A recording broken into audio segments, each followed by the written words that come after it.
એક બાજુ કુદરત રૂઠી છે અને બીજી બાજુ સરકાર ખેડૂતોને સહાય કરવાના નામે કેવી છેતરપિંડીઓ કરે છે એની એક બે વાત આજે મેં તમારી સામે મૂકવી છે.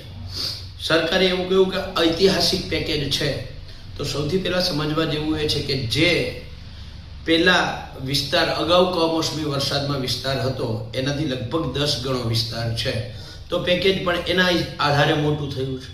પણ સમજવા જેવી વાત એ છે કે સરકાર એમ કહે છે કે એસડીઆરએફના ધોરણોમાં સુધારા કરી અને 13,500ની જગ્યાએ અમે 22,000 પર હેક્ટર કર્યા છે.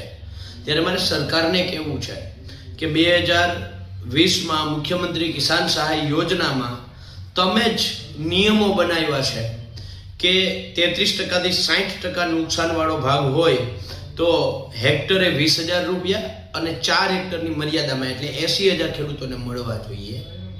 જો 60%થી વધારે નુકસાન હોય તો હેક્ટરે 25,000 અને 4 હેક્ટરની મર્યાદામાં.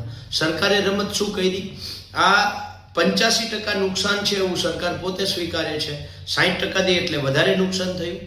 તો સવાલ એ છે કે જ્યારે 85% નુકસાન છે તો મુખ્યમંત્રી કિસાન સહાય યોજના મુજબ હેક્ટરે 25,000 4 હેક્ટરની મર્યાદામાં આપવાના બદલે એ 25,000ની જે મર્યાદા હતા એ ઘટાડી અને 22,000 કરી અને 4 હેક્ટર જે હતા એ ઘટાડીને 2 હેક્ટર કર્યા. એટલે આ ખેડૂતો સાથે સરકારે રમત કરી.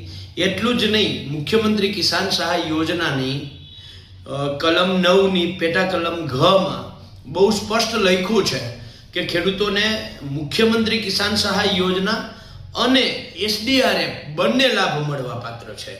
જો સરકાર એસડીઆરએફ અને સરકારની સહાય 10,000 કરોડ રૂપિયા હોય તો મુખ્યમંત્રી કિસાન સહાય યોજનાનો લાભ ખેડૂતોને કેમ ના મળે? હેક્ટરે 4 હેક્ટરની મર્યાદામાં 25,000 એક હેક્ટરે 1 લાખ રૂપિયા, તો 1,44,000 રૂપિયા ખેડૂતોને મળવા જોઈએ. 44,000 2 હેક્ટરની મર્યાદામાં એસડીઆરએફ અને સરકારની સહાય અને મુખ્યમંત્રી કિસાન સહાય યોજના મુજબ 1 લાખ રૂપિયા, તો 1,44,000 મળવા જોઈએ. એની જગ્યાએ સરકાર 44,000 આપે છે. હવે આજે 44,000 2 હેક્ટરની મર્યાદામાં સરકાર આપવાની છે. એમાં સરકારે રમત શું કરી?